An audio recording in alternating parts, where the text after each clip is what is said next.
Merhaba, bugün size motifli yelek anlatımı yaptım. İstiyorsanız çocuklarınızı, istiyorsanız bebeklerinizle kullanabilirsiniz. Ense boşluğu oluşturduk, ilik yerleri açtık. İstediğiniz süslemelerle de kullanabilirsiniz. Videonun içerisinde anlattım. Öncesinde hırka olarak anlatmıştım. Orada yeleğini yapacağımı da söylemiştim.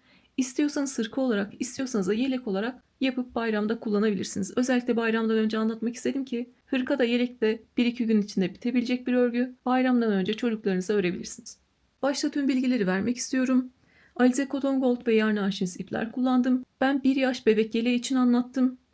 Eni 26 santim, boyu 28 santim. Süslemelerle birlikte buradan buraya da genişliği 28 santim. Toplam 90 gram ip kullandım. Alize Cotton Gold'lar 100 gram 330 metre, yarn cinsler 50 gram 160 metre. Yani 1 yaş bebek yeleği için tek renk kullansaydım bir tane Alize Cotton Gold bile yeterli gelecekti. Ben renk kodlarını ekrana yazacağım. Her renkten birer tane aldığınızda elinizde fazladan da ipleriniz artacak. Bunu 1 yaş bebek yeleği için söylüyorum. Yaşı büyüdükçe, siz daha büyük beden yaptıkça ip sayısı da buna göre artacaktır. Yeleğimiz motifli bir yelek. İstediğiniz motifi kullanabilirsiniz. Ben Afrika menekşesi motifi anlattım. Onun üzerine ilerledik. Önemli olan bir tane motifin ölçüsünü bulmanız. Şimdi artık örgüyle ilgili detaylara geçeceğiz. Onlara geçmeden önce de yine her zaman söylediğim gibi bu örgüyü de yine yeni başlayanlar rahatça anlayabilsin, çevirilerde düzgün çevrilebilsin, özel gereksinimli arkadaşlar rahatça örebilsin diye yavaş yavaş ve tek tek anlattım. Anlatım size yavaş gelirse oynatma hızından hızlandırarak izleyebilirsiniz.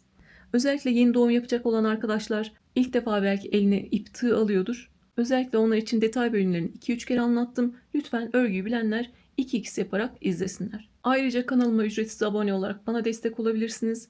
Yeni örgüler ördüğümde bildirim alabilirsiniz. Yorumlarınızla, beğenilerinizle destek olabilirsiniz. Artık örgümüzün detay kısmına geçebiliriz. Örgümüz aslında çok kolay. Pinterest Select'te yaptığımız gibi bir tane motifin ölçüsünü buluyoruz. Size ekranda standart ölçüler vereceğim. İstiyorsanız oraya göre ya da evde mesela bu çocuğunuzun hırkası ya da kazağı olsun, üzerine dar gelmeyen bir tane örgüsü olsun. Yere seriyorsunuz, beden genişliğini ölçüyorsunuz. Beden genişliği diyelim ki 30 santim mi geldi?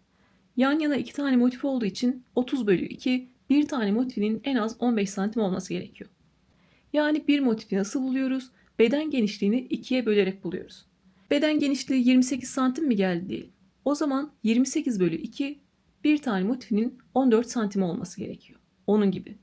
Ben küçükler için anlattım ama büyükler için de yapabilirsiniz. Küçükten büyüğe herkes için yapabilirsiniz. Yeter ki beden genişliğinizi 2'ye bölün. İster kendi örgünüze göre, evdeki örgünüze göre, istiyorsanız verdiğim ölçülere göre. Şimdi artık bir tane motifinizin ölçüsünü buldunuz. Ben buradaki motifleri 3 milimle ördüm. Öncesinde Afrika menekşesi motifinin anlatımını yapmıştım. Onu buraya ekleyeceğim. Oradaki motif anlatımına bakıyorsunuz devamında. Kendi ölçünüzde motiflerinizi örüyorsunuz. Ve artık yeleği birleştirmeye başlıyoruz. Yeleği oluşturmaya başlıyoruz. İpinize göre sıra sayısı değişebilir. Motifinizi daha büyütmek istiyorsanız tığ numarasını büyütebilirsiniz. Buradaki ikili trabzan sırasını büyütebilirsiniz, çoğaltabilirsiniz. Daha fazla sıra örebilirsiniz. Küçültmek istiyorsanız da tığ numarasını küçültebilirsiniz. Pamuklu iplerde 2 milimden 3,5 milime kadar kullanabilirsiniz. Motifinizin büyüklüğünü, küçüklüğünü tığ numarasıyla oynayarak ve sıra sayısını çoğaltarak ayarlayabilirsiniz. Artık şimdi motif yapımına geçelim ve sonrasında yeleği oluşturmaya başlayalım.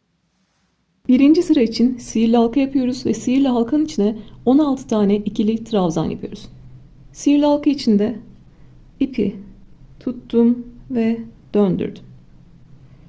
İpi tuttum ve döndürdüm. Bir tane halka elde ettim. Ben küçüklükte böyle öğrendiğim için böyle devam ediyorum. Siz istediğiniz şekilde, öğrendiğiniz şekilde devam edebilirsiniz. Birinci sıra için sihirli halka yaparak başlıyorum. Halkanın içine tığla girdim. İpi aldım ve 3 tane zincir çekiyorum. 1, 2 ve 3. Bu 3 zincirde bir ikili trabzan kabul ediyorum. İkili trabzan için tığın başına doladım. Halkaya girdim.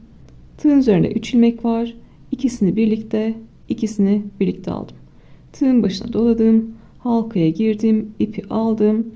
Tığın üzerinde 3 ilmek var. İkisini birlikte aldım. Tığın başına doladım. Halkaya girdim. 3 ilmeğin önce ikisini, sonra ikisini aldım. Tığın başına dola, halkaya gir. İkisini birlikte al. Baştaki 3 zincirle beraber toplam 5 tane ikili trabzanın olmuş oldu. Yani 3 zincirden sonra halkanın içine 15 tane ikili trabzan yapıyoruz. Toplam 16 tane ikili trabzanımız olmuş oluyor. Şimdi sırasıyla devam ediyorum. 6 7 8 9 10 11 halkadaki ip kısaldığı zaman çekiyorum.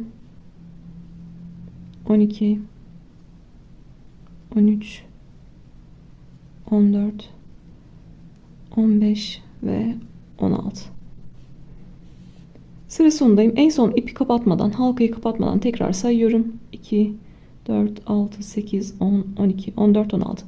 16 tane ikili trabzan oldu. Sıra sonunda halkadan kalan ipi çekiyorum ve halkanın ortasındaki boşluğu kapatıyorum. Sıra sonunda en başta 3 tane zincir çekmiştik. 3. zincirin içine girdim. İpi aldım ve kaydırdım. Birinci sıramızı böylece bitirmiş olduk. Sıra sonunda ipi gevşetiyorum. Motifi içinden geçirdim ve ipimi sıkılıyorum. Sıkıladıktan sonra yeteri kadar ip bırakıp kesiyorum. En son o ipleri beraber temizleyeceğiz. Daha anlaşılır olabilmesi için açık bir renk kullanacağım ikinci sırada. İkinci sıra için tığa ilmek yaparak başlıyorum. Onun için de yine sihirli halka yapar gibi ipi aldım ve döndürdüm. Bu sefer daha küçük bir halka yaptım. Tığla giriyorum. İpi aldım ve bir zincirle bir ilmek oluşturdum. İkili trabzan yapacağım için tığın başına doluyorum. 2 ilmeği birden tuttum. 2 ipi birden tuttum. İstediğiniz yerden başlayabilirsiniz. Ama ben burada çektiğimiz 3 zincir noktası araya denk gelsin diye en son 3 zincirin tepesine kaydırmıştık. Bir sonraki trabzanın yanındaki boşluktan başlıyorum. Bir sonraki trabzanın yani zincirden sonra yaptığımız ilk trabzanın yanından boşluktan girerek başlıyorum. Tığın üzerinde 3 ilmek var. İkisini birlikte aldım. Buradaki ipi de gizlemek istiyorum. İpin üzerine aldım ve ikisini birlikte aldım. Aynı yere 2 tane daha ikili trabzan yapıyorum. 2 ve 3. Trabzanların tepesini kullanmıyoruz. 1-2 tane trabzan atlayıp sonraki boşluğa yani ikinci ve üçüncü trabzanın arasındaki boşluğa 3 tane ikili trabzan yapıyoruz. Tığın başına doladım. 1-2 tane trabzan atladım. Sonraki boşluğa 3 tane ikili trabzan yapıyorum. 1 2 ve 3. Arada zincir çekmiyorum. Tığın başına doladım. 1-2 trabzan atladım. İkinci ve üçüncü trabzan arasındaki boşluğa geldim. 3 tane ikili trabzan yapıyorum. Yeni başlayanlar için yavaş anlattığımı unutmayın lütfen. İstiyorsanız hızlandırarak izleyebilirsiniz. Tığın başına doladım. 1-2 trabzan atladım. Sonraki boşluğa 3 tane ikili trabzan yapıyorum.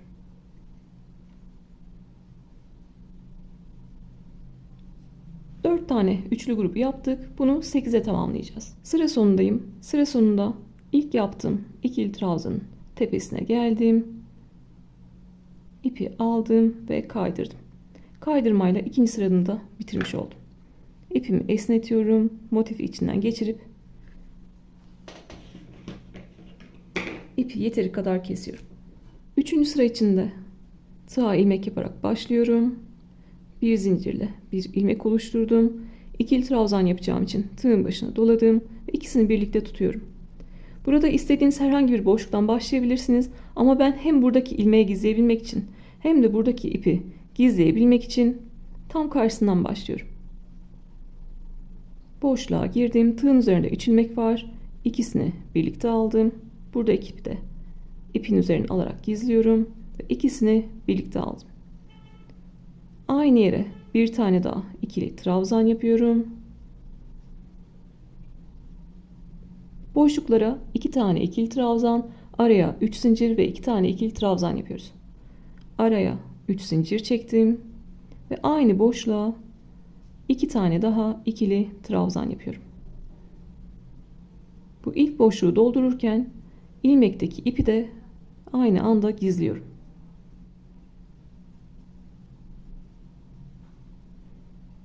İlk boşluğumuzu yapmış olduk. Burada kalan ipi kesmek istiyorum.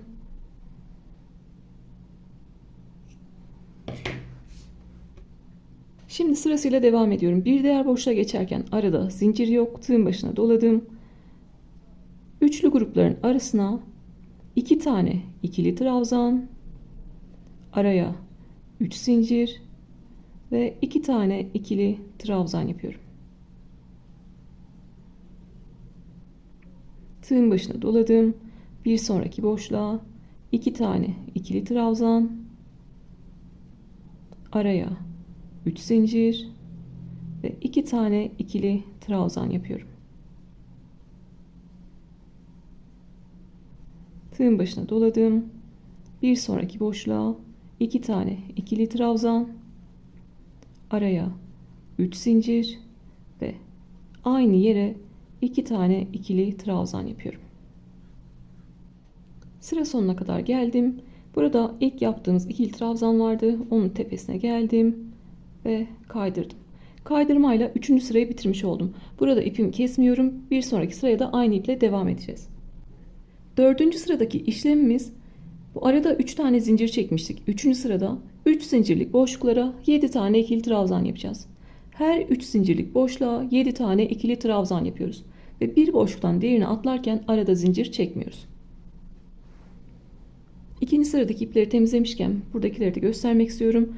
Özellikle bu halkadan kalan ipi tekrar böyle çekiyorum. Biz örerken yine gevşemiş.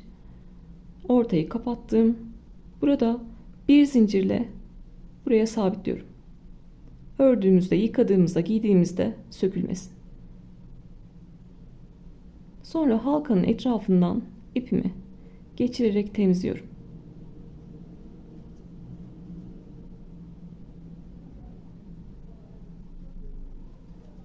En son motifi esnettim ve dışarıda kalan ipi kesiyorum.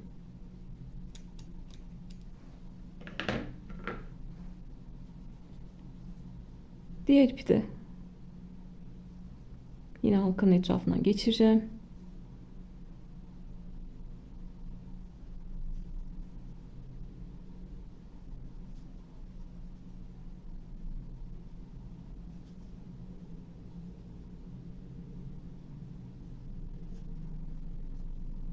Motifi esnettim ve dışarıda kalan ipi kesiyorum.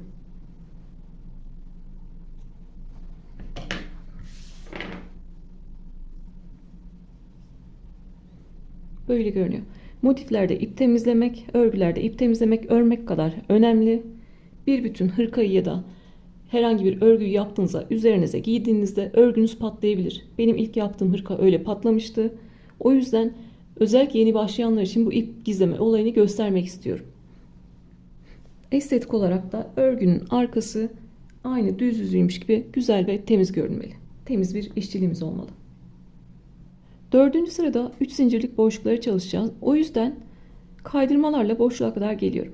İkinci ikili trabzanın üzerine geldim. Kaydırdım ve boşluğa geldim, kaydırdım. İkinci trabzanın tepesine kaydırdım ve boşluğa kaydırdım. Sonrasında 3 tane zincir çekiyorum. 3 zincirde bir ikili trabzan kabul ediyorum. 3 zincirden sonra, yani bir tane ikili trabzandan sonra aynı boşluğa 6 tane daha ikili trabzan yapıyorum. Toplam 7 tane ikili trabzanımızın olması gerekiyor. Zincirle beraber 1, 2, 3, 4, 5, 6 ve 7. 7 tane ikili trabzan yaptım.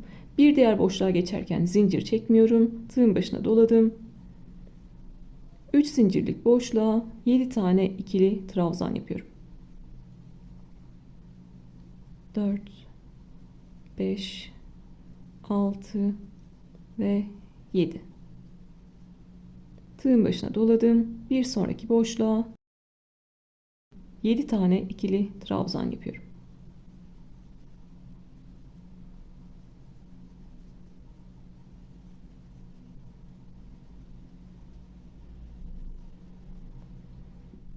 Sıra sonuna kadar geldim. Sıra sonunda 3 tane zincir çekmiştik en başta. 3. zincirin içine giriyorum. İpi aldım ve kaydırdım. Sıra sonunda kaydırmayla bitirdik yine. Bu sırada ipimi esnetiyorum. Motifi içinden geçirdim. Ve ipi yeteri kadar bırakıp kesiyorum. Yine bir zincirle bir ilmek yapıyorum. Bu sefer sık iğne yapacağım için tığın başına dolamadım. Yine ipin karşısından herhangi bir yerden başlıyorum. Burada 7 tane ikili trabzan yapmıştık. İlk trabzanın üzerine girdim, tepesine girdim. İpi de üzerine aldım gizleyebilmek için ve bir tane sık iğne yapıyorum. Sık iğne için tığın başına dolamıyoruz. İkinci trabzanın tepesine battım ve 2 ilmeği birden alıyorum.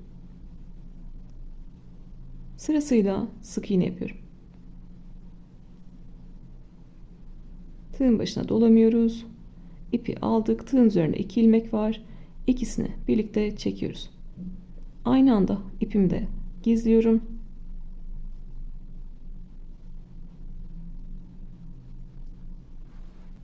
Sırasıyla 7 tane sık iğne yaptık. Şimdi yine sık iğne yapacağız ama bu sefer uzatarak yapacağız. Buradaki 2 V'nin arasına 3. sıradaki boşluğa giriyorum. İpi aldım ve uzatıyorum. Bir tane sık iğne yaptım. Sonrasında yine 7 tane sık iğne yapıyorum. Aşağıdaki ikili trabzanların üzerine sık iğne yapıyorum. 2 3 4 5 6 ve 7. Sırasıyla 7 tane sık iğne yaptım. Bir sonrakini 3. sıradaki V'lerin arasına yapıyorum. İpi aldım, uzattım ve sık iğne yaptım. Burada sık iğne yaptıktan sonra ilk trabzan tepesini kaçırabilirsiniz. O yüzden sayarak gitmekte fayda var.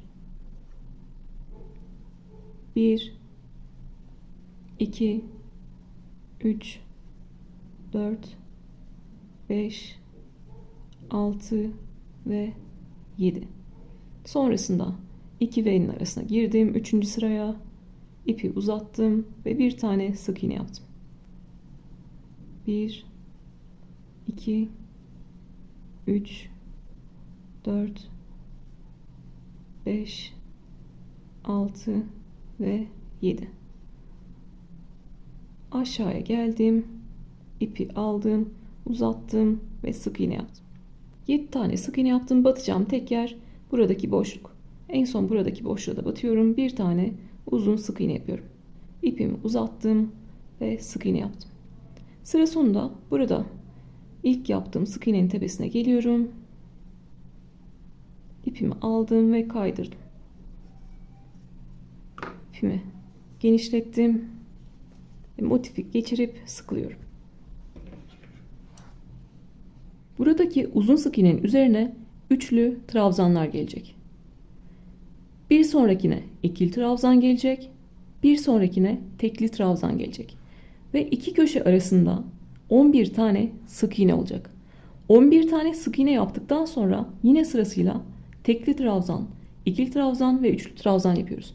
Gördüğünüz gibi üçlü trabzan yine uzun sık iğnenin üzerine denk geldi. İpim burada kaldı. Bu ipten önce 1, 2, 3 yaprak. 1, 2, 3 yaprak. Buradan başlıyorum. Yine tığa ilmek yaparak başlıyorum.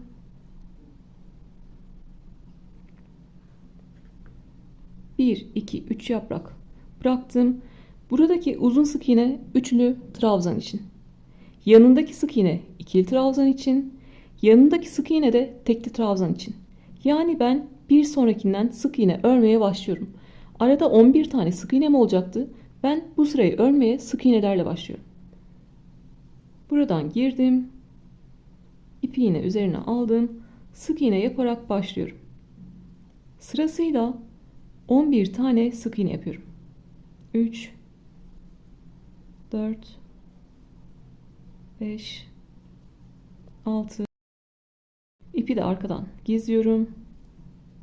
7 8 9 10 ve 11.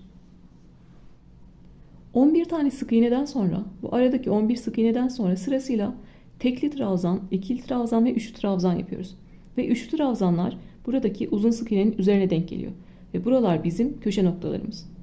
Neden böyle farklı batımlar yapıyoruz? Kare hale getirebilmek için. Farklı boyda trabzanlar yaparak motifi kare hale getirmiş oluyoruz. 11 tane sık iğne yaptım. Şimdi sırasıyla tığın başına doladım. Tekli trabzan için bir sonraki trabzan tepesine girdim, ipi aldım. Tığın üzerinde 3 ilmek var. Üçünü tekte çekerek tekli trabzan yapıyorum. Bir sonrakine ikili trabzan yapacağım. Tığın başına doladım. İkisini birlikte aldım. Bir sonrakine, yani uzun sık iğnenin üzerine üçlü trabzan yapacağım. Tığın başına doladım. Uzun sık iğnenin tepesine battım. Tığın üzerinde 3 ilmek var. 3 kere de çıkacağım bu sefer de. İlkini tek. İlk ilmeği tekte aldım. Sonra ikisini birlikte aldım. Burada köşe noktası oluşturacağız. O yüzden 1, 2, 3 tane zincir çektim.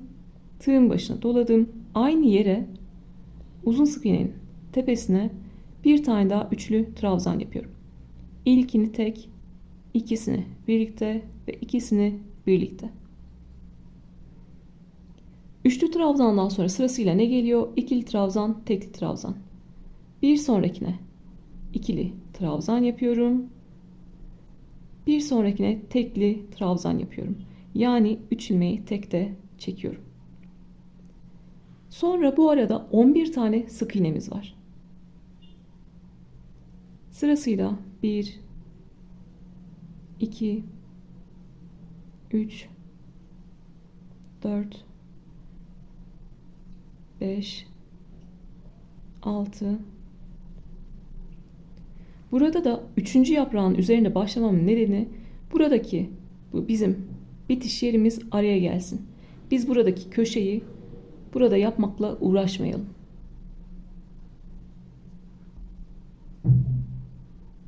İki, 4, 6, 7, 8, ipi de arkada yürütüyorum. 9, 10 ve 11. Sonrasında tekli trabzan, ikili trabzan ve üçlü trabzan. Üçlü trabzan buradaki uzun sık iğnenin üzerine denk gelecek. Burada denk gelmiyorsa demek ki aradaki sık iğnelerde ya 10 tane yaptınız ya 12 tane yaptınız. Sayarak ilerlemekte fayda var. Tığın başına doladım. Bir sonrakine tekli trabzan yaptım. Bir sonrakine ikili trabzan yaptım. Ve buraya uzun sık iğnenin üzerine köşe yapıyorum. Bir tane üçlü trabzan, araya 3 zincir ve aynı yere bir tane üçlü trabzan yapıyorum. Köşeyi de oluşturmuş oldum. 11 sık iğne yaptım.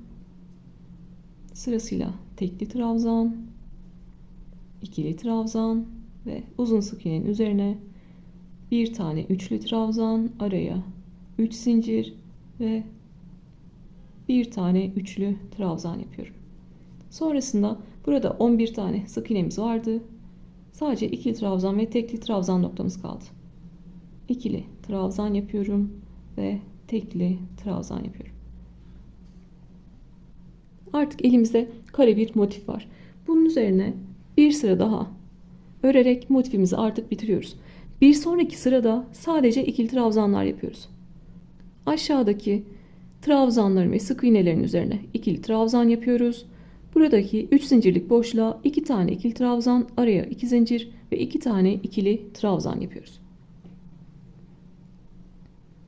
Sıra sonunda ipimi kesmiyorum. Bir üst sıraya çıkacağım çünkü. İlk sık iğnenin tepesine geldim ve kaydırmayla bitirdim. Bir üst sıra için 3 tane zincir çekiyorum. Bunda bir ikili trabzan kabul ediyorum. Sonra sırasıyla ikili trabzan yapıyorum. Sık iğnelerin ve trabzanların üzerine ikili trabzan yapıyorum. Aşağıda artık motifimizi düzgünleştirdik, güzel bir kare hale getirdik. Bunun üzerine bir sıra ikili trabzan örüyoruz.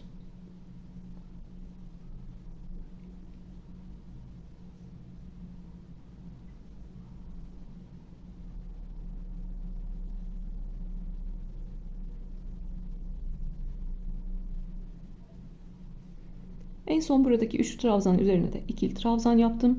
Köşeye 2 tane ikili trabzan, araya 2 zincir ve 2 tane ikili trabzan yapıyoruz. Buraya gelmişken şunu da söylemek istiyorum. Bana Instagram'dan fotoğraflı sorular geliyor. Onlar daha güzel oluyor. Çünkü ben de gördüğüm için daha net cevaplar verebiliyorum. Buralara 2 tane zincir çekiyoruz biz. Ben hiç herhangi bir zincir çekmedim. Birleştirmede zorlanır mıyım deniliyor. Buradaki zincirler birleştirmede bizim işimize yarıyor. Bu iki zincirin biri bu kenara ait, biri bu kenara ait. Şimdi 2 tane böyle motifi birleştirirken sırasıyla zaten bütün motiflerimiz aynı trabzan ve zincir sayısına sahip olduğu için sırasıyla karşılıklı ister dikerek ister tığla birleştiriyoruz. En sonda buradaki zincirlerden aldık bir tane ve bu kenarı birleştirmiş olduk. Sonra bu taraftan geçerken de bu ikinci zincirleri kullanarak burada yukarıda motiflerimiz olduğunda bu şekilde onları da birleştiriyoruz. Her şekilde motifleri birleştirmek tabii ki mümkün ama bu aradaki iki zincirleri çekmek gerekiyor. Yaptığımız tüm hırkalarda gördüğünüz zaten öncekilere denk geldiyseniz. Köşede 2 tane ikili trabzan, araya 2 zincir ve 2 tane ikili trabzan yaptık. Sırasıyla devam ediyorum. 3 trabzan üzerinden başladım. Sırasıyla ikili trabzan yaparak devam ediyorum. Bu sırada sadece ikili trabzan yapıyoruz. Bir köşeyi daha göstermek istiyorum. Sonra sıra sonuna kadar öreceğiz. Köşeye kadar geldim. Köşeye 2 tane ikili trabzan, araya 2 zincir ve aynı yere 2 tane ikili trabzan yapıyorum. En son köşeyi yaptım. 3 tane trabzan kalmıştı aşağıda. Onların üzerinde 3 tane ikili trabzan yaptım. Ve sıra sonunda ipimi uzatıp kesiyorum.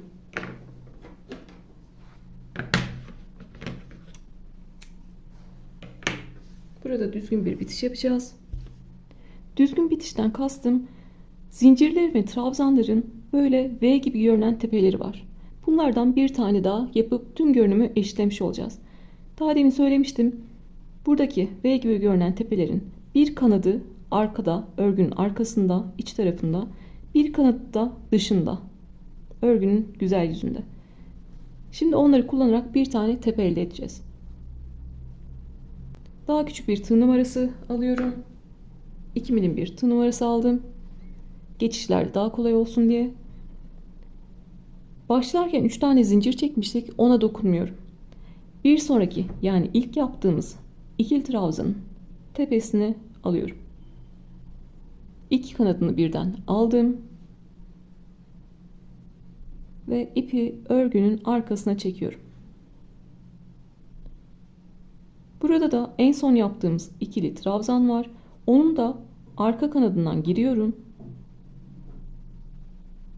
İpi tekrar aldım ve arka kanattan geçirdim. Burada bir tane daha trabzan tepesi oluşturmuş olduk. Örgünün arkasındayım. Buradan bir ip aldım. Buradan bir ip aldım. Ve çekiştirmeden ipimi buradan geçiriyorum. Çekiştirsem çünkü buradaki tepeyi de daraltabilirim. İpimizi arkada gizliyoruz. Bir tane zincir çekip buraya sabitledim. Sonrasında buradaki sık iğnelerin içinden geçirerek ipimi gizliyorum. Yeteri kadar gizledikten sonra örgüyü esnetiyorum. Esnettikten sonra dışarıda kalan ipi kesiyorum. Burada ilmekten kalan ip vardı. Sık iğnenin altına gizlemiştik. Onu da kesiyorum.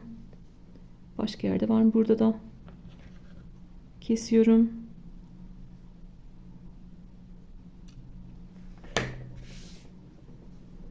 Gördüğünüz gibi örgünün arkası da sanki ön yüzü gibi düzgün görünüyor. Bu şekilde. Bu iki köşeden aldım ve motifi esnettim. İki köşeden motifi esnettim.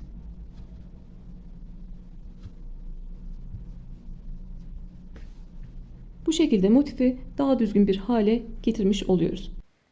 Artık istiyorsanız verdiğim tabloya göre ya da evde çocuğunuzun hırkasına, yeleğine göre ölçülerinizi aldınız. 8 tane motifinizi ördünüz. Benim de 8 motifim hazır. Artık birleştirerek başlıyoruz.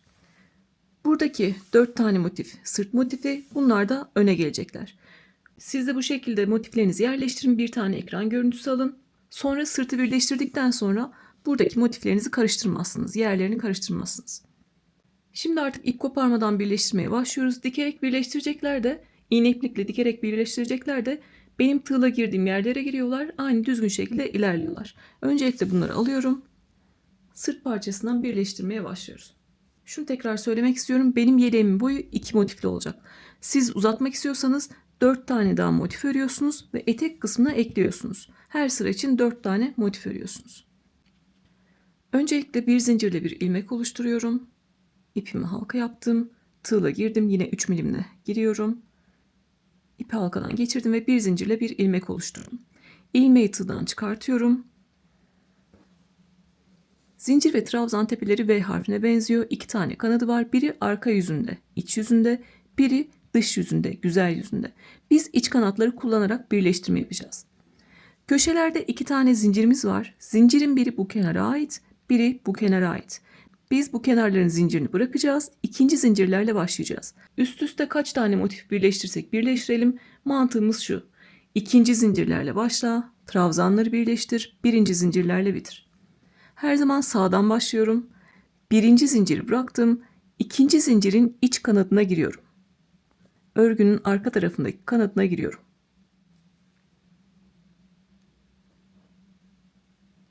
İlmeği aldım ve ikinci zincirin iç kanadından geçirdim. İpimi burada tutuyorum ki ilmeğim kaçmasın. Sol tarafta da ikinci zincirin iç kanadına giriyorum. Birinci zinciri bıraktım. İkinci zincirin iç kanadına giriyorum. İpi aldım ve ilmekten geçirdim. İkinci zincirlerle birleştirmeye başladık. Sonra trabzan tepelerimiz var. Trabzan tepelerin iç kanadını alacağız. Zaten tüm trabzan sayılarımız ve zincir sayılarımız eşit. Önemli olan dikerek de birleştirsek, tığla da birleştirsek, sağda hangisine batıyorsam solda ona batmak zorundayım. Sağda ikinci trabzanın iç kanadını mı aldım? Solda da ikinciyi almak zorundayım. Bu şekilde sıra sonuna kadar hep aynı sayılara batarak ilerliyoruz. Şimdi birleştirmeye devam ediyoruz. İkinci zincirlerin iç kanadını almıştık. Artık trabzanlarımız var. Sağda birinci trabzan tepesinin iç kanadı, solda birinci trabzan tepesinin iç kanadı. Tığın üzerinde 3 ilmek var. Üçünü birlikte çekerek ilmekten kaydırıyorum. Sağda ikinci trabzan tepesinin iç kanadı, solda ikinci trabzan tepesinin iç kanadı. Ve tığın üzerindeki 3 ilmeği birlikte kaydırıyorum. Başını böyle yavaş anlatacağım, sonra hızlı hızlı ilerleyeceğiz. Sağda üçüncünün iç kanadı, solda üçüncünün iç kanadı. Gördüğünüz gibi sağda kaçıncıya batıyorsam solda da ona batıyorum. Bu şekilde sıra sonuna kadar düzgün şekilde ilerliyoruz. Ne elimdeki tığı sıkıyorum, ne buradan geçen ipi gergin tutuyorum. Gevşek gevşek örüyorum. Gevşek yapmazsanız burada bir kasma olacaktır. Ortada çukur şekilde görünecektir. Hem de zaten gevşek yapmıyorsanız, eliniz sıkıysa buradaki 3 ilmeği zorlanarak çekersiniz. Gördüğünüz gibi kolayca çekiyorum. Eliniz sıkıysa orada siz zorlanırsınız. Görüntüsünü de şöyle göstermek istiyorum. İlmek kaydırmalarımız da bu şekilde V harf şeklinde görünüyor. Dikerek birleştirecekler de hep aynı yerlere giriyorlar karşılıklı şekilde ve dikiyorlar. En son trabzana kadar devam ediyorum. Gevşek gevşek birleştiriyorum. Bir yerde yanlışlık yaptıysanız fark etmeden bir trabzan atladıysanız zaten son trabzanlarınız da denk gelmeyecektir.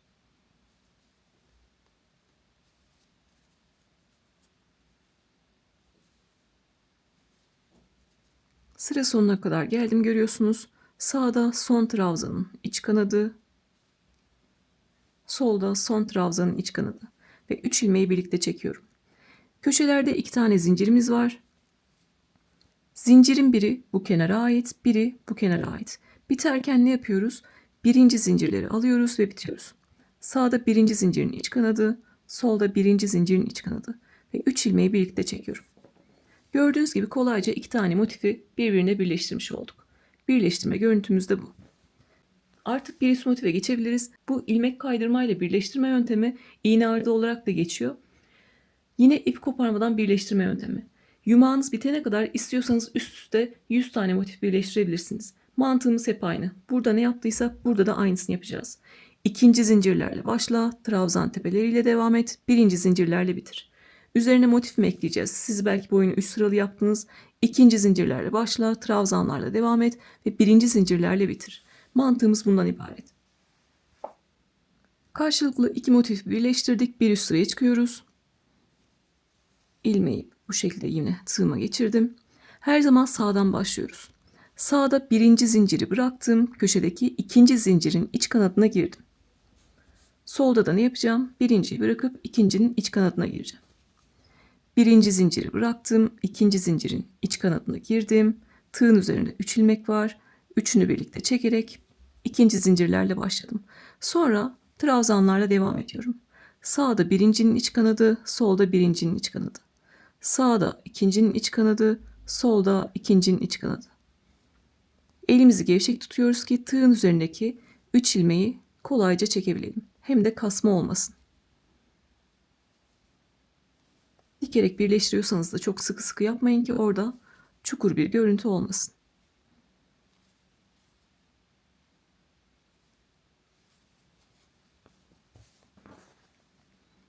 Bu şekilde bir üst motive geçişimizi de yapmış olduk. Şimdi en son trabzanları alalım. Birinci zincirleri de alalım. Orada buluşalım. Birleştirmemiz hep aynı şekilde devam edecek. Buradan başlamıştık. İkinci sırayla devam ettik. En son birinci zincirlerine iç kanadını aldım, bitirdim. Burada hata yaptığımızı nereden bilebiliriz? Son trabzanlar denk gelmemiştir. Birinci zincirler denk gelmemiştir. Demek ki yanlışlıkla bir tane tepe atlamış olabilirsiniz. Ya da burada son sırayı örerken fark etmeden bir tane kenarda eksik ya da fazla trabzan örmüş olabilirsiniz. Onu düzeltiyorsunuz. O şekilde devam ediyorsunuz. Şimdi artık ben ikinci sıranın sonunda bitiriyorum biliyorsunuz. Boyunda 2 tane motif var. Eğer siz üçüncüye devam edecekseniz, boyunu 3 ya da 4 sıralı yaptıysanız ne yapıyorsunuz? Yine ikinci zincirlerle başla, trabzanlarla devam et ve birinci zincirlerle bitir. Siz de en son artık üst üste motif eklemeyi bitirdiğinizde, en son sıraya geldiğinizde birinci zincirleri alıyorsunuz. Bir zincir çekip yeteri kadar ip bırakıp kesiyorsunuz. Artık üst üste motif eklememiz bitti.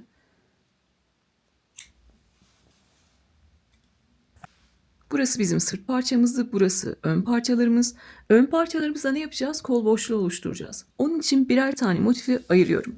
Zaten çocuğumuzun kendi bedenine göre motiflerini ördüysek, ister evdeki hırkasına göre ya da verdiğim ölçülere göre bir tane motif boşluğu yeterli geliyor. Aynı Pinterest Select'te olduğu gibi. Buradan motiflerimi ayırıyorum. Koltuk altında birer motifi birleştireceğim. Sonra yakada da bunları birleştirdiğimizde kabaca bir yelek formuna ulaşmış olacağız. Şimdi öncelikle buradan başlayalım. Yine aynı birleştirme yöntemini yapacağız. İkinci zincirlerle başla, trabzan tepeleriyle devam et ve birinci zincirlerle bitir. Örgüyü bilenler hem burayı hem burayı yapabilirler. Onların beklemesine gerek yok. Yeni başlayanlar için başını tekrar göstereceğim. Yine bir zincirle bir ilmek oluşturuyorum. İpimi çok kısa tutmuyorum ki bunu sonra gizleyebileyim. İlmekten çıkardım. Sağda ikinci zincirin iç kanadı. İlmeği iç kanattan geçirdim ve buradaki ipi tutuyorum. Solda da ikinci zincirin iç kanadı. Ve ilmekten kaydırdım. Artık trabzanlarımız var. Sağda birincinin iç kanadı, solda birincinin iç kanadı. Sırasıyla karşılıklı trabzan tepelerin iç kanadını alıyorum. En sonda birinci zincirlerin iç kanadını alıyorum ve bir zincir çekip ipimi koparıyorum. Ben orada bir zincir çekmeyeceğim. Yine size boyunu uzatanlar için detayı vereceğim. Boyunu uzatmayanlar, böyle 2 sıralı yapanlar bir tane motifi ekliyorlar. Bir zincir çekip yeteri kadar ip bırakıp kesiyorlar. En son birinci zincirlerinde iç kanadını aldım. Boyunu uzatacaklar. Ne yapacaklar? Boyunu uzatmışlardı. Bir sıra daha uzatmışlardı. Bu şekilde yapmışlardı. Ne yapıyorlar? Onlar bir tane daha motif ekliyorlar koltuk altına. Boyunu istediğiniz kadar uzatabilirsiniz. Kolda ayırdığımız motif miktarı değişmiyor. Yukarıda bir tane motif kalana kadar motiflerinizi ekliyorsunuz. Burası bizim kol boşluğumuz olacak. Biz koltuk altına bir tane motif yerleştireceğiz. O yüzden en son birinci zincirlerine iç kanadını aldık. Bir zincir çekip yeteri kadar ip bırakıp kesiyoruz.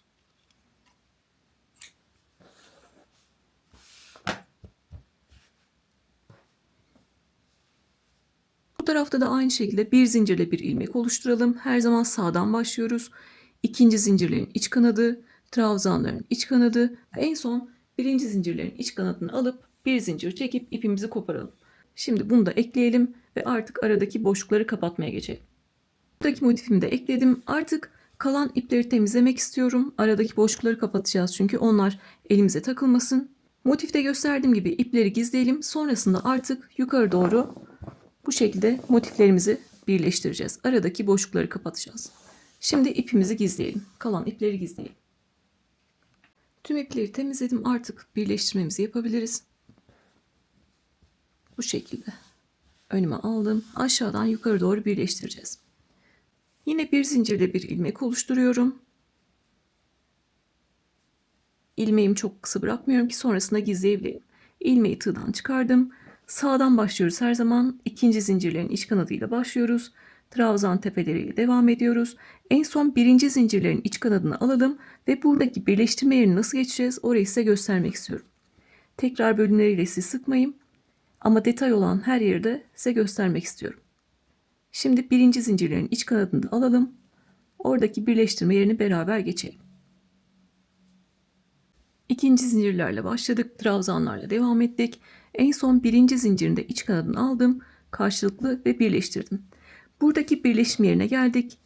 Kaydırmalarımız da gördüğünüz gibi V harfine benziyor. Ben buraya da batmazsam, buradaki kaydırma yerine de batmazsam, direkt ikinci zincirlerden birleştirmeye devam edersem o zaman ne olacak? Arada bir boşluk olacak. Onu istemiyorum. O yüzden ne yapacağım? Kaydırma yerine de batacağım. Hırkada da aynı şekilde ilerlemiştik. Kaydırma tepelerimiz de V harfine benziyor. En son kaydırma yaptığımız yere V harfinin bir kanadına giriyorum. Gördüğünüz gibi V harfine benziyor. Bu tarafta kalan kanada girdim. Motifin kendisine de zincirin iç kanadını aldım. Yeni başlayanlar için yavaş söylüyorum. Kaydırma yerinin bir kanadına battım ve zincirin iç kanadına battım. Solda da ne yapıyoruz? Birinci zinciri bıraktık. İkinci zincirin iç kanadına giriyoruz. Bu sefer tığın üzerinde 4 ilmek var. Bu şekilde ilmekten kaydırarak onları da birleştiriyorum.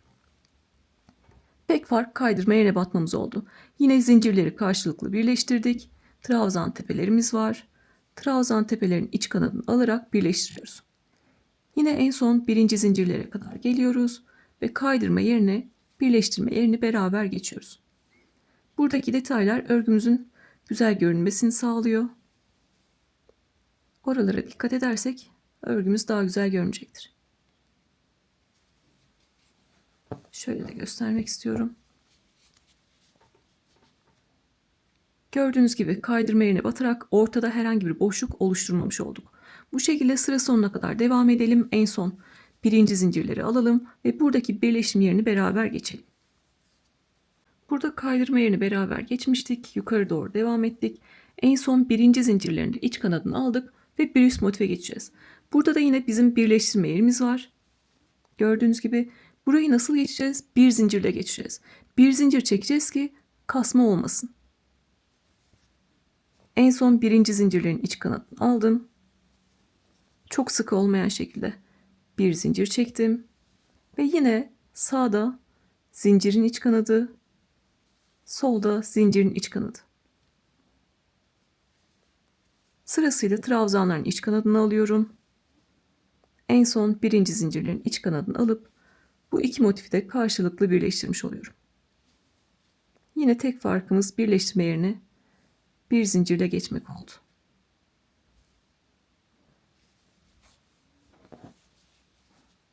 Burada kaydırma yerine batmıştık. Burada kaydırma yerine bir zincirle geçmiş olduk. Ve görüntümüz de böyle. Aynı burada olduğu gibi kanada batarak burayı da birleştireceğiz. Şimdi birinci zincirlerin iç kanadını alalım. Beraber son motifimizi de ekleyelim. Birinci motif, ikinci motif, karşılıklı üçüncü motifleri de birleştirdik. Şimdi son motifteyiz. Sağda kaydırma noktam var. Ne yapacağım? Diğer tarafta olduğu gibi. Kaydırmanın bir kanadına batıyorum. En son V harfinin bir kanadına battım. Burada da zincirin iç kanadına battım.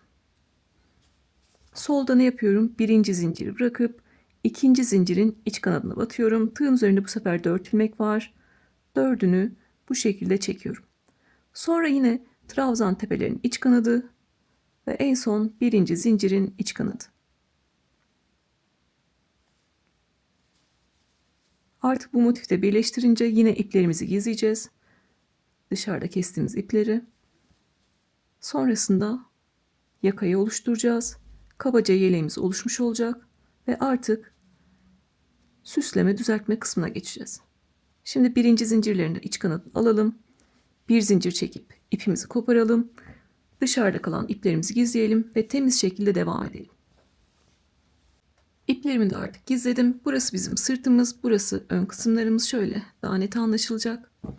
Bunlar öne geldiğinde yeleğimizin önünü oluşturacak. Buralarda bizim kol boşluğumuz. Şimdi ne yapacağız? Yine hırkada yaptığımız gibi yaka boşluğu oluşturacağız. Ense boşluğu oluşturacağız. Bunun için de yine orada da söylemiştim. Yakayı ne kadar geniş istiyorsanız, ense boşluğunu ne kadar istiyorsanız o kadar yapabilirsiniz. Ben yine 10 tane trabzan karşılıklı birleştireceğim. Geri kalanları birleştirmeden bırakacağım. Bu şekilde bir yaka açıklığım oluşmuş olacak. Burası da ense boşluğumuz olacak. Siz daha açık istiyorsanız daha az trabzan birleştirebilirsiniz. Daha kapalı istiyorsanız daha çok birleştirebilirsiniz. Ama bunlar bebek yeleği, çocuk yeleği olacağı için çok fazla da dar yapmanın gereği yok. Çocuğumuz hem bunalmasın. Ben yine 10 tane karşılıklı birleştireceğim. Geçen sefer işaretleyiciyle göstermiştim. Bu sefer iple göstermek istiyorum. Herkesin evinde işaretleyici olmayabilir. Ne yapıyoruz? Bu şekilde iplerimizi kestik. İki tarafta da 10 tane trabzan ayıracağım. 1, 2, 3, 4, 5, 6, 7, 8, 9, 10. 10'uncunun tepesine girdim ve ipi oradan bu şekilde aldım. Bu tarafta da 10 tane sayıyorum. 1, 2, 3, 4, 5, 6, 7, 8, 9, 10. 10'uncuya girdim. Buradan da ipimi geçiriyorum. Ve işaretleyici gibi burada ipimi bağlıyorum. En son 10'uncuları da alınca bir zincir çekip ipimi koparacağım. Diğer tarafta da aynı şekilde yapıyorum.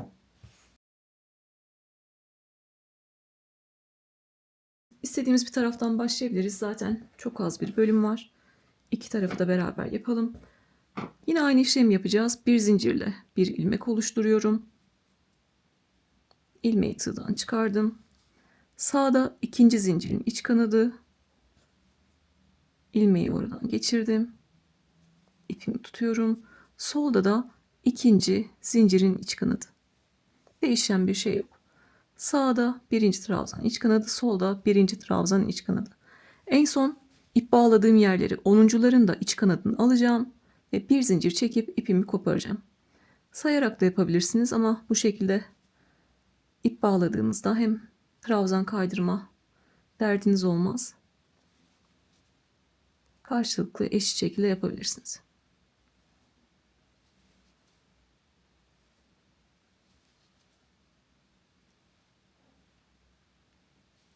Sekizincileri yaptım. Dokuzuncuları yaptım.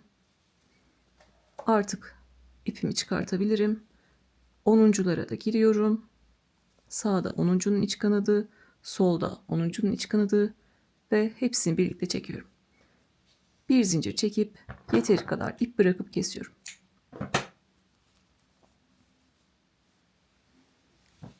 Bu tarafta da aynı işlemi yapalım. Bir zincirle bir ilmek oluşturdum. İlmeği tığdan çıkardım. Her zaman sağ taraftan başlıyoruz. Sağda ikinci zincirin iç kanadı,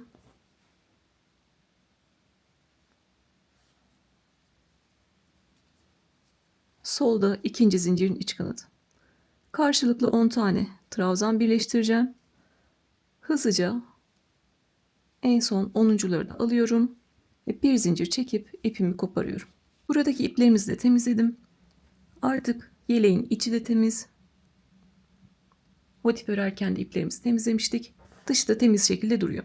Burada yapacağımız işlem elimizle kaydırma yaptığımız yerleri düzeltmek. Burada kasma yapmış olabilir. Her ne kadar gevşek örsem de elimin belki sıkı geldiği yerler olabilir. Çok fazla güç uygulamıyorum. Sadece buradaki kaydırmaların tepesini açıyorum. V harflerinin tepesini açıyorum. Bu şekilde. Kaydırmalarda elinizi ne kadar gevşek tutarsanız o kadar iyi. Yoksa kasma olacaktır. Bu şekilde tepeleri açıyorum. Sonra da örerken gördüğünüz gibi kıvrılmalar var. Motifleri de kabaca elimle düzeltiyorum.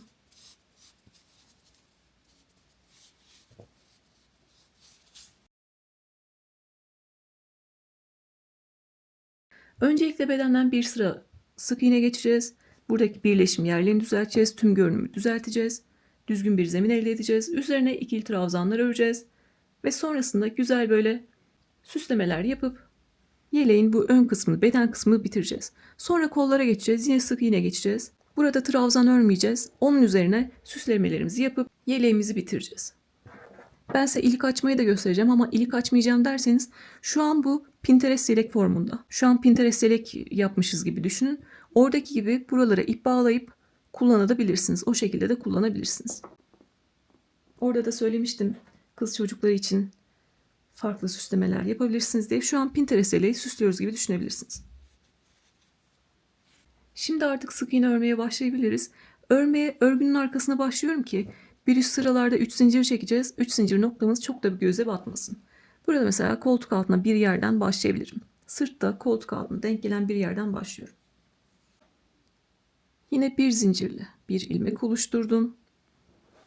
Koltuk altında mesela buradaki sırt motifinin en son trabzanın tepesine giriyorum. İpimi aldım. Sık iğne için ne yapıyoruz? Tığın üzerindeki iki ilmeği birlikte çekiyoruz.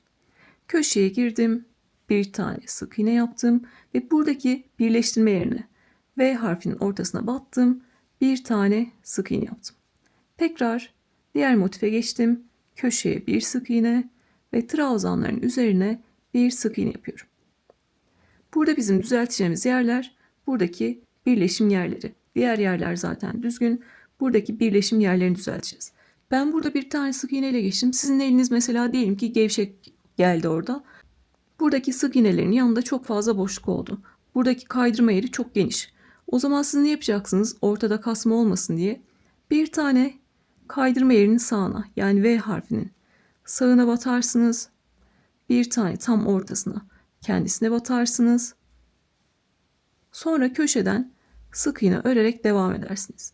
Yani buradaki sık iğne sayısı sizin elinizin sıkılığına, gevşekliğine göre değişebilir. Benim bir bütün örgümde de değişebilir. Burada bir taneyle geçtim. Burada elim gevşek gelmiştir. Çok fazla boşluk vardır sağında solunda. Boşluk olan yere de batırım. Önemli olan orada kasma yapmasın. Köşeye bir tane sık iğne yaptım. Birleşim yerinin tam ortasına bir sık iğne yaptım. Ve motifte yine köşenin boşuna bir sık iğne, trabzanların üzerine sırasıyla bir tane sık iğne yapıyorum. Motifi örerken zaten sık iğneyi öğrenmiştik. Gördüğünüz gibi burada da ne tığ sıkıyorum ne buradan geçen ipi sıkıyorum.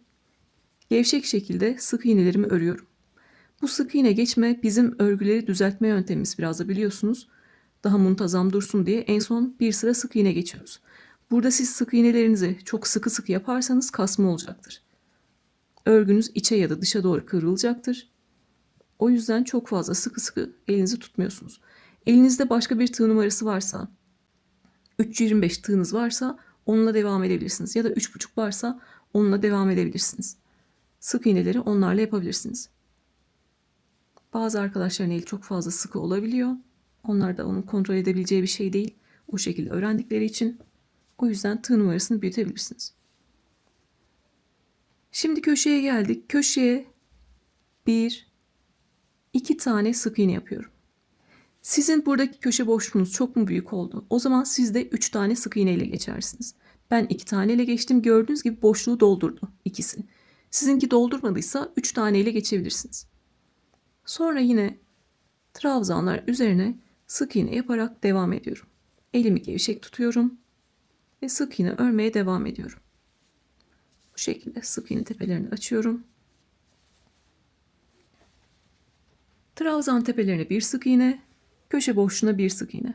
Buradaki birleşim yerine bir tane ile de geçebilirsiniz, 2 tane ile de geçebilirsiniz.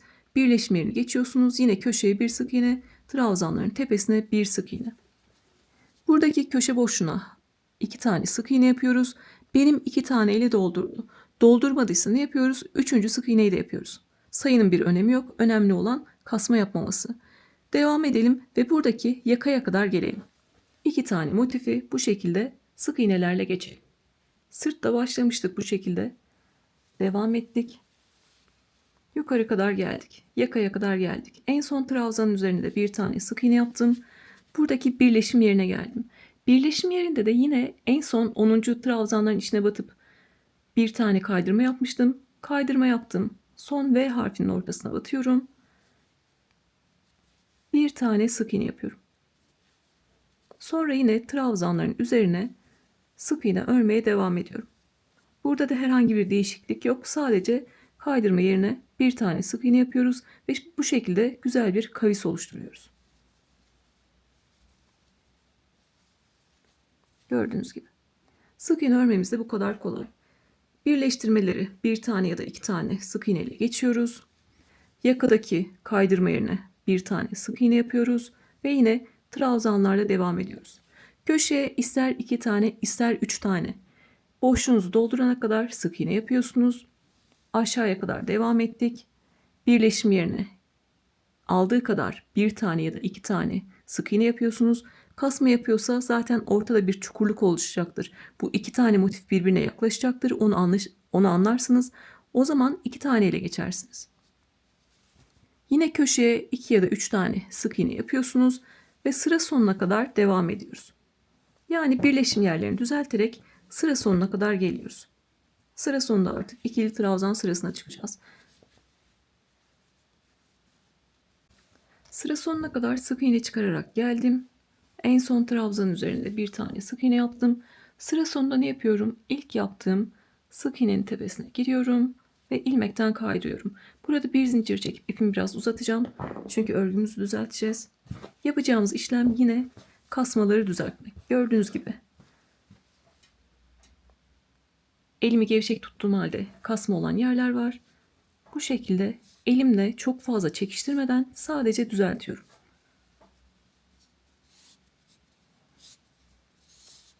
El ütüsü yapıyoruz. Bir bütün örgün etrafından bu şekilde geçtim. Lütfen eli sıkı olanlar o birleştirme yerlerinde ve köşelerde dikkat etsinler. Normal düzgün zeminde trabzan çıkartırken de sık iğne çıkartırken de dikkat etsinler.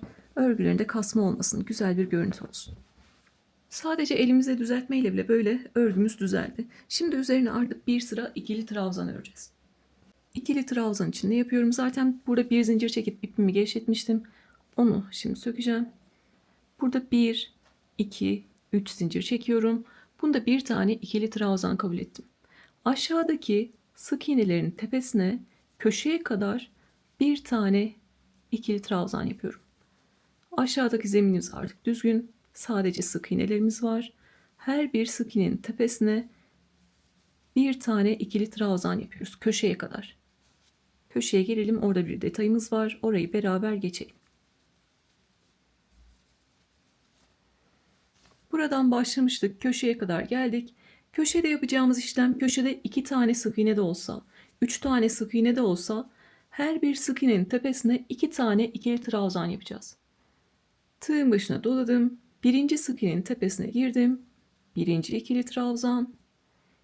Aynı yere girdim. İkinci ikili trabzan. Yani sık iğnelere çift batacağız. 2 tane yaptım, bir sonrakine geçiyorum. İkinci sık iğnenin tepesine birinci trabzan ve aynı yere ikinci trabzan. Siz 3 sık iğne ile geçtiyseniz üçüncünün tepesine de 2 tane ikili trabzan yapıyorsunuz. Burada neden böyle yapıyoruz? Kasma olmaması için. Şimdi bu şekilde devam edelim mesela.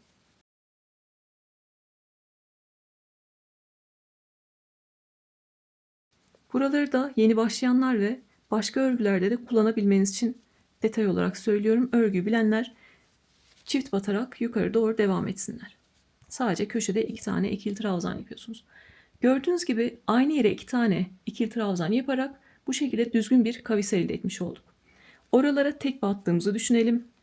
Bunlar bana gelen sorular, o yüzden soruları da cevaplamış oluyorum. Neden kasma yapıyor benimki diye. Köşede 2 tane sık iğne var. Birer tane yaparak geçtiğimizi düşünelim. İkisine de birer tane yaptım ve yukarı doğru çıkıyorum. Yeni başlayan arkadaşlar görmeyince kavramakta zorlanıyor. O yüzden kasma ne demek onu anlasınlar istiyorum. Gördüğünüz gibi birer taneyle geçtim. Tabak gibi kıvrıldı. Bu şekilde. Kasma yaptığında ya içe doğru bu şekilde kıvrılır ya dışa doğru kıvrılır. Bu şekilde görünür. O yüzden ne yapıyoruz? Köşelerde 2 tane ikili trabzan yapıyoruz. Bu bizim normalde çanta yaptığımızda, taban yaptığımızda ya da şapka yaptığımızda kıvrılması için ne yaparız? Tekme atarak devam ederiz. O bizim istediğimiz bir şey. Ama burada bunu istemiyoruz. Kıvrılmaması için ne yapıyoruz? Köşedeki sık iğnelerin üzerine 2 tane ikili trabzan yapıyoruz. Ve o şekilde yukarı doğru devam ediyorum. 2 tane ikili trabzan yaptım her birinin üzerine. Sonra sırasıyla yukarı doğru birer tane ikili trabzan yaparak devam ediyorum. Sadece köşelerde 2 tane yapıyoruz aynı yere. Bu şekilde. Şimdi burada köşeyi normal şekilde, düz şekilde geçtik. Olması gerektiği gibi geçtik. Artık ilik açacağız. İlik açmak istediğim yere kadar geliyorum.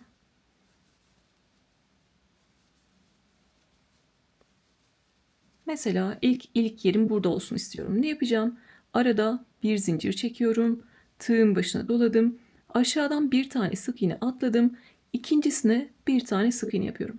Yani bir zincirlik bir ilik oluşturmuş olduk. Bir tane daha göstereceğim yukarıda. Yine sırasıyla ikili trabzan yaparak devam ediyorum. İlik açmak istediğim yere kadar geliyorum. Bunu kaç tane yapacağınız sizin zevkinize bağlı. Modeli nasıl istediğinize bağlı. İstiyorsanız boyun kısmına kadar, buraya kadar 2 ya da 3 tane ilik yeri açabilirsiniz. Şöyle bakacağım. Nerede kıvrılıyor? Burada kıvrılıyor. Şuraya bir yere yapmak istiyorum.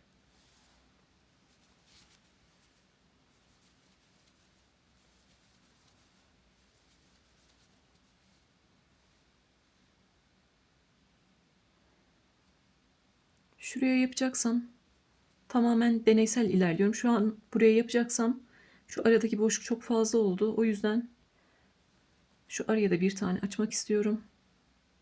2, 4, 6, 8 tane yaptım. Arada bir zincir çektim. Bir tane sık iğne atlayıp ikincisine bir tane ikili trabzan yapıyorum. Yine 8 tane ikili trabzan yapacağım. Eşit boşluklar olsun diye. Siz de gözünüze güzel gelen şekilde ayarlıyorsunuz. 2, 4, 6, 7 ve 8. Bir tane daha açacağım. Arada bir zincir çektim. Tığın başına doladım. Bir sık iğne atlayıp ikincisine bir tane ikili trabzan yaptım. Bu şekilde toplam 3 tane yapmış oldum. Siz istiyorsanız dediğim gibi buraya kadar yapabilirsiniz. O kısma yapan arkadaşlar da var çünkü. Nasıl kullanmak istiyorsanız o şekilde yapabilirsiniz. Artık yapacağım işlem ne? Köşeye kadar geliyorum. Köşedeki 2 tane sık iğnem var. Onların her birinin tepesine 2 tane ikili trabzan yapıyorum. Sizde 3 tane varsa 3'üne 2 tane ikili trabzan yapıyorsunuz. Buralarda çift batarak ilerliyoruz. Sonra sırasıyla yine devam ediyorum. İkili trabzan yapmaya. Köşelerde yine çift batıyorum. Sadece köşelerde çift batıyoruz. Yine Bu şekilde devam ediyorum. Köşeye yine çift batıyorum ve sıra sonuna kadar geliyorum. Sıra sonuna kadar ikili trabzanlarla geldim. En son sık iğnenin üzerine de bir tane ikili trabzan yaptım. Sıra sonunda 3. zincirin içine giriyorum. 3. zincirimizde V harf şeklinde görünüyor. 3. zincir içine girdim ve kaydırdım. Son sıra ikili trabzan öreceğiz. 1, 2, 3 zincir çektim. Tığın başına doladım. Aşağıdaki trabzanların üzerine bir tane ikili trabzan yapıyorum.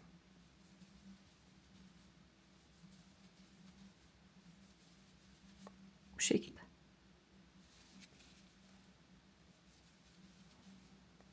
Köşede kavisimizi vermiştik çift batarak. Oraya tekrar bakalım. Köşeye kadar gelelim. Yine köşeye kadar geldim. Bu sefer köşede 4 tane ikili trabzanımız var biliyorsunuz. Aşağıda 2 tane vardı, sık iğne vardı. Her birinin tepesine ikişer tane ikili trabzan yapmıştık. Yine kasma olmasın diye sadece ortadaki 2 trabzanın tepesine ikişer tane ikili trabzan yapacağım. Birincilere bir tane yaptım. Birinci trabzanın tepesine bir tane yaptım. İkincinin tepesine giriyorum. 2 tane ikili trabzan yapıyorum. Yine orada kasma olmasın diye 2 tane ile geçtim. Bir sonraki trabzanın tepesine de 2 tane ikili trabzan yapıyorum. Sonra sırasıyla birer tane ikili trabzan örmeye devam ediyorum. Yeni başlayanlar dikkat etsin lütfen. Aşağıda 4 tane ikili trabzanımız vardı. İkinciye ve üçüncüye ikişer tane ikili trabzan yaptık. İkinciye ve üçüncüye ikişer tane ikili trabzan yaptık. Birinciye ve dördüncüye sadece bir tane yaptık. Bu şekilde ilk açtığım yere kadar geliyorum. Köşede kasma yapmasın ki çocuğumuz giydiğinde burası böyle kıvrık şekilde durmasın.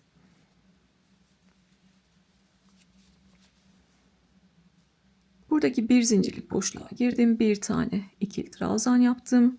Yine sırasıyla trabzanların üzerine ikili trabzan yapmaya devam ediyorum. Bu şekilde. Bir zincirlik boşluğa da bir tane ikili trabzan yapıyoruz. Burası da bizim ilk yerimiz. Sırasıyla aşağıdaki her bir ikili trabzanın tepesine ikili trabzan yapıyorum. İlk açtığım yere girdim, bir zincirlik boşluğa girdim ve bir tane ikili trabzan yaptım. Yine sırasıyla aşağıdaki ikili trabzanların tepesine birer tane ikili trabzan yapıyorum. Bu şekilde. Köşede ikinciye ve üçüncüye 2 tane yapmayı unutmuyoruz. Bu şekilde yine sıra sonuna kadar ilerleyeceğiz. Aşağıdaki ikili trabzanların tepesine ikili trabzan yapacağız. Bir zincirlik boşluğa gireceğiz. Bir tane ikili trabzan yapacağız. Yine trabzanların üzerine ikili trabzan yapacağız. Köşede 4 tane ikili trabzanımız var. İkinciye ve üçüncüye ikişer tane ikili trabzan yapıyoruz. Sizin 6 tanedir. Belki siz burada 3 tane sık iğne yapmışsınızdır. Burada da 6 tane ikili trabzanınız vardır. Siz de üçüncüye ve dördüncüye ikişer tane ikili trabzan yapın. Tam ortaya denk gelen ikili trabzanların tepesine ikişer tane yapıyoruz. Yine trabzan tepelerinden devam ediyoruz. Köşede 4 tane ikili trabzanım var. İkinciye ve üçüncüye çift battım. Köşede yine ikinciye ve üçüncüye çift battım. Ve sıra sonuna kadar geldim. Sıra sonunda düzgün bir bitiş yapalım. Artık süsleme kısmına geçelim. Farklı bir renkle, buradaki motiflerin içinden herhangi bir renkle süsleme kısmını yapacağız ve kola geçeceğiz. Sıra sonuna kadar ikili trabzan yaparak geldim. Köşelerde ikinci ve üçüncünün üzerine 2 tane yapmayı unutmuyorsunuz.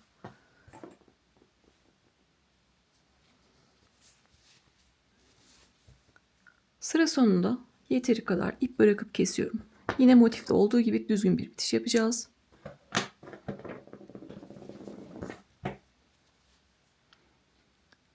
Çektiğim 3 zinciri atlıyorum. İlk ördüğüm ikili trabzanın tepesine arkadan giriyorum. Daha küçük bir tığ numarası aldım rahat edebilmek için. İpi aldım ve ilk trabzanın tepesinden arkaya çektim. Burada da son ördüğüm ikili trabzan var. Onun arka kanadına giriyorum. İpi aldım ve örgünün arkasına çektim. Bu şekilde bir tane daha trabzan tepesi oluşturmuş olduk. Oluşturduğumuz bu tepede 3 zincirin tepesi olmuş oldu. İpimizi artık arkada gizliyoruz. Ve bedendeki ikili trabzan örme işini bitiriyoruz. Artık süsleme kısmına geçeceğiz. Burada istediğiniz herhangi bir süslemeyi kullanabilirsiniz. İstiyorsanız ben bu şekilde bırakacağım derseniz bu şekilde bırakabilirsiniz. Ama yine de güzel bir görüntü olsun diye içinden herhangi bir renkle, buradaki motiflerin içindeki herhangi bir renkle bir sıra sık iğne geçersiniz. Hem örgüyü de toparlamış olursunuz etrafını. O şekilde de bitirebilirsiniz. İlla ki benim yaptığım süslemeyi yapmak zorunda değilsiniz. Dışarıda kalan ipi kesiyorum ve artık süsleme kısmına geçiyorum. Artık süsleme kısmına geçtik. Süslemeyi de sırtta başlayalım. Bitişimiz yine sırta denk gelsin. Yine koltuk altına denk gelen bir yerden başlayalım. Dediğim gibi sadece sık iğne geçerek de yapabilirsiniz. İçinden herhangi bir rengi seçtim. Bir zincirle bir ilmek oluşturdum. İstediğimiz herhangi bir trabzan tepesinden başlayabiliriz. Mesela buradan başlıyorum. Trabzanın tepesine girdim. İpi aldım. Tığın üzerinde 2 ilmek var. İkisini birlikte alarak sık iğne yaptım. Şimdi süsleme kısmındayız. 1, 2, 3 zincir çektim. Buradaki sık iğnemizi görüyorsunuz. Yine V harf şeklinde görünüyor. V harfinin ortasına batıyorum. Yani sık iğnenin içine batıyorum. İpimi aldım. Tığın üzerinde 2 ilmek var. İkisini birlikte alarak sık iğne yaptım. Bu şekilde süslemeler yapacağız. Aşağıdan bir tane trabzan tepesi atlıyorum. İkincisine bir tane sık iğne yapıyorum. 1, 2, 3 zincir çektim. Sık iğnem V harf şeklinde görünüyor. Tam ortasına batıyorum. Sık iğnenin içine batıyorum. İpimi aldım. Tığın üzerindeki 2 ilmeği çekerek bir tane sık iğne yaptım. Bu da çok kolay bir örgü. Hep kendisini tekrar edecek. Yeni başlayanlar için bir iki tane daha göstereceğim. Aşağıdan bir tane trabzan atlıyorum. İkincisine bir tane sık iğne yapıyorum. Sık iğnenin üzerine 3 zincir çekiyorum. 1, 2, 3 zincir çektim. Sık iğnenin içine battım. Ve bir tane sık iğne yaptım. İşlemimiz şu. Bir trabzan atla. İkincisine sık iğne yap. 1, 2, 3 zincir çek. Ve sık iğnenin içine bir tane daha sık iğne yap. Bu kadar.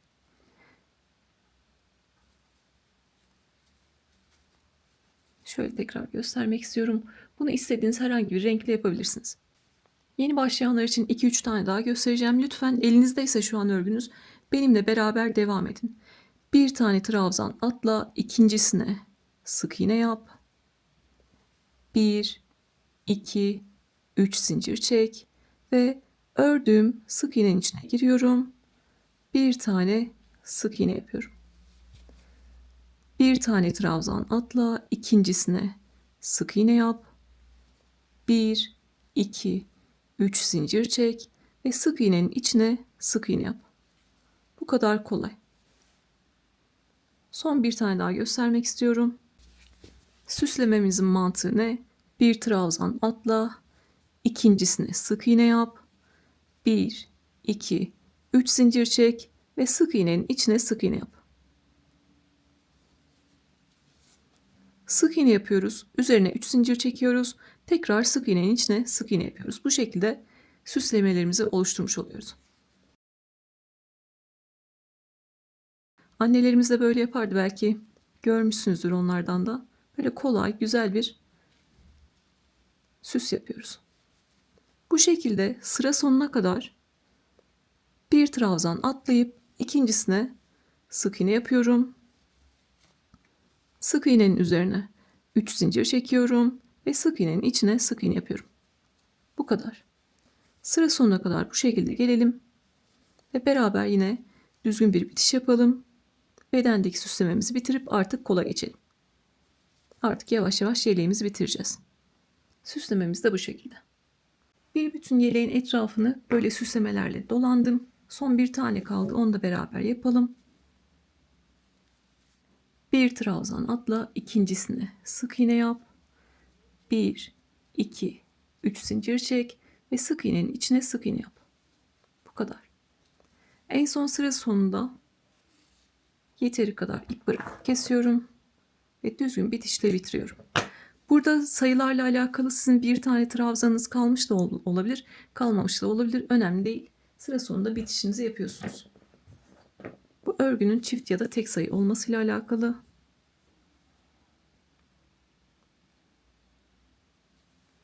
İlk yaptığım sık iğnenin tepesine arkadan girdim. İpimi aldım ve arkaya çektim. Burada da son ördüğüm sık iğne var. Sadece arka kanadına giriyorum. İpimi aldım ve arkaya çektim. Bu şekilde. Düzgün bitiş biliyoruz ama burada da tekrar göstermek istedim. Sonra bir zincirle ipimi sabitliyorum ve dışarıda kalan ipleri de gizleyip artık kollara geçiyoruz. Birimi de gizledim, yine beraber düzeltmemizi yapalım. Elimizle bu şekilde süslemelerimizi de açıyoruz. Kasma olan yer varsa elimizle düzeltiyoruz. Artık kollara geçebiliriz. Şu anki haliyle böyle görünüyor. İlik açmamış olanlar ne yapacaklar? Buralara ip bağlarlar. O şekilde de karşılıklı birleştirebilirler.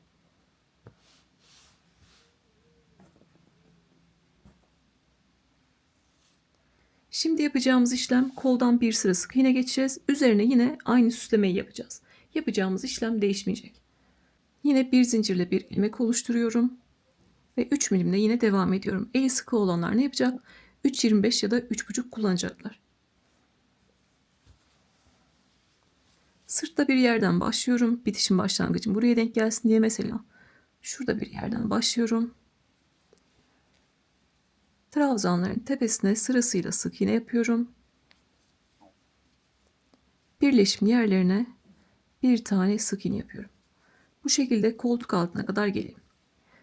Trabzanların tepesine sık iğne yapalım. Birleşim yerine sık iğne yapalım ve koltuk altına kadar gelelim.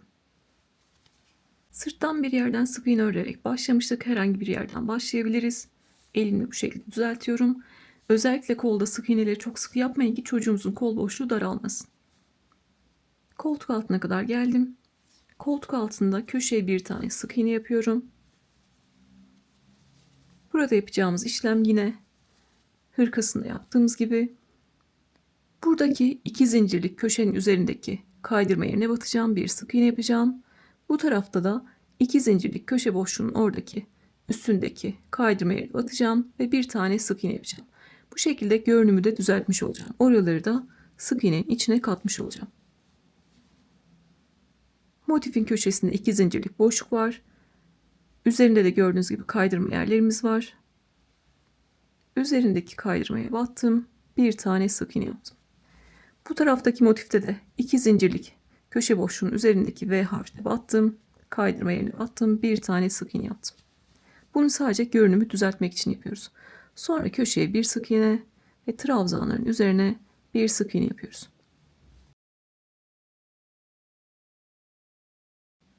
Sıra sonunda yeteri kadar ip bırakıp kesiyorum. Düzgün bir bitiş yapacağız. Öncesinde koltuk altını görelim. Nasıl düzelttiğimizi.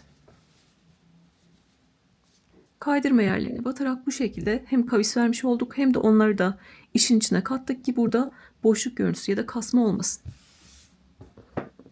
Yine düzgün bir bitişle bitiyoruz. İlk sık iğnenin tepesine arkadan girdim. İpimi aldım. Arkaya çektim. Son sık iğnenin sadece arka kanadına giriyorum. İpimi aldım ve arkaya çektim. Gördüğünüz gibi bir tane daha sık iğne tepesi oluşturmuş olduk. Arka tarafta öncelikle bir zincirle sabitliyorum. Sonrasında ipimi yeteri kadar gizleyip kesiyorum. Geri kalan ipi kesiyorum. Diğer kolda da bu şekilde sık iğnemizi geçelim. Artık süslemelerimizi yapalım ve yeleğimizi bitirelim. Diğer tarafta da aynı işlemi yapacağız ama sadece başlangıcı göstereceğim. Sıra sonuna kadar aynı şekilde ilerleyeceğiz.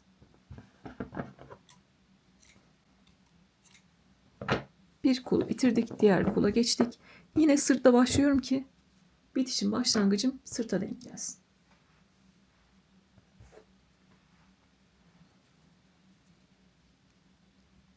Bir zincirli bir ilmek oluşturdum.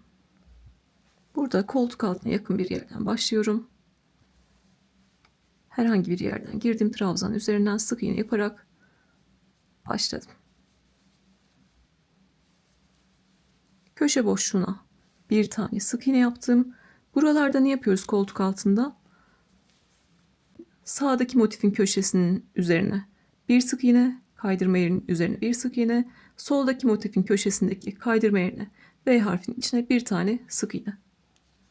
Kaydırma yerlerini de işin içine sokuyoruz. Burada 2 zincirlik köşe boşluğunun üzerinde kaydırma yerim var. Oraya bir sık iğne yaptım. Bu tarafta da 2 zincirlik boşluğun üzerindeki kaydırma yerine bir sık iğne yaptım. Ve boşluktan yukarı doğru örmeye devam ediyorum. Artık sıra sonuna kadar ikili trabzanların üzerine sık iğne yapalım. Birleşim yerini siz elinizin sıkılığına, gevşekliğine göre bir ya da iki tane sık iğne ile geçiyorsunuz. Sıra sonunda yine düzgün bir bitiş yapıyorsunuz ve artık süslememize geçiyoruz. Burası da tekrar ama başlangıcı sadece göstermek istedim. Bedenimiz bu şekilde, kollardan sık iğne geçtik. Yine kollarda da aynı bedendeki gibi süslemelerimizi yapacağız ve örgümüzü artık bitireceğiz. Süsleme yapmayanlar ne yapacaklar? Bir sıra içindeki herhangi bir renkten kol ağzından sık iğne geçerler. Bizim geçtiğimiz gibi ve o şekilde bitirebilirler. Süslemeyi de yine örgünün arkasına bir yerde başlıyorum. Aynı işlemi yapacağız ama yine tekrar olsun. Herhangi bir sık iğnenin tepesine giriyorum. Bir tane sık iğne yapıyorum.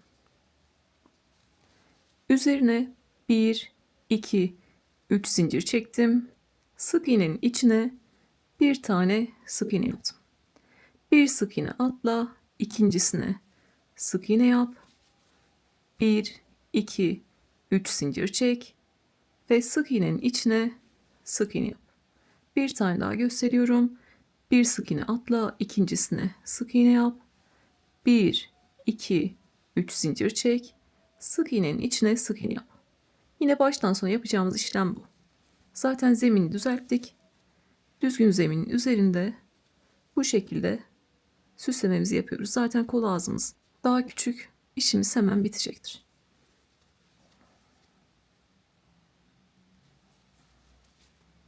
Bu şekilde. Sıra sonuna kadar süslemelerle gelelim. Yine bedende gösterdiğim gibi düzgün bitişte bitiyoruz. Bu tarafta da yine sırttan başlıyoruz. Herhangi bir sık iğnenin tepesinden süslemeleri örmeye başlıyoruz. Bir sık iğne atlayıp ikinciye süslememizi yapıyoruz. Yine sıra sonuna kadar gelip düzgün bitişte bitiyoruz ve yeleğimizin artık bitmiş halinde ölçülerine ve ne kadar ip kullandığımıza bakıyoruz.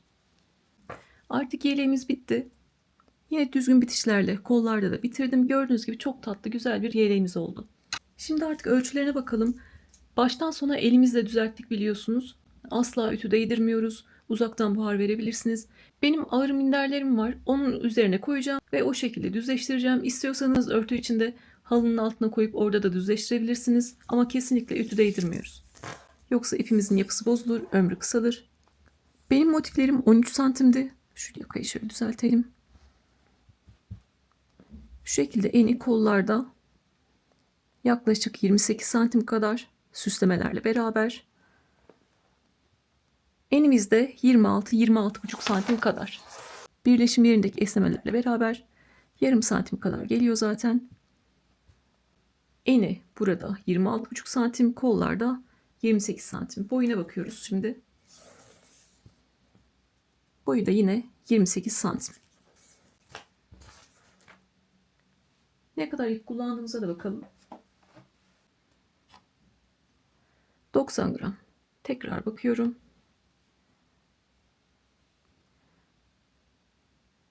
90 gram kadar ip kullanmışım. Yani bir yumak Alize Cotton Gold 100 gram. Bir yaş hırkası için aslında bir yumak kadar bile ip kullanmamışız. Yani tek renk yapsaydım bir yumak bile yetecekti. Her renkten birer tane alsanız bu örgü için yeterli. Yine hırkada olduğu gibi detaylı fotoğraflarını Instagram'a yüklerim. Oradan bakabilirsiniz. Örgülerinize fotoğraflı olarak da Instagram'dan atabilirsiniz. O şekilde de yardım isteyebilirsiniz. Sizin anlatımınızla yaptım diyen arkadaşlar oluyor. Onlar da atıyor. İstiyorsanız o şekilde de atabilirsiniz. Elimden geldiğince tüm bildiklerimi anlatmaya çalıştım. İstiyorsanız bu yeleği ya da öncesini anlattığım hırkayı yapıp Bayramda kullanabilirsiniz. Ya da satıp gelir elde edebilirsiniz. Bir sonraki videoda görüşmek üzere. Kendinize iyi bakın.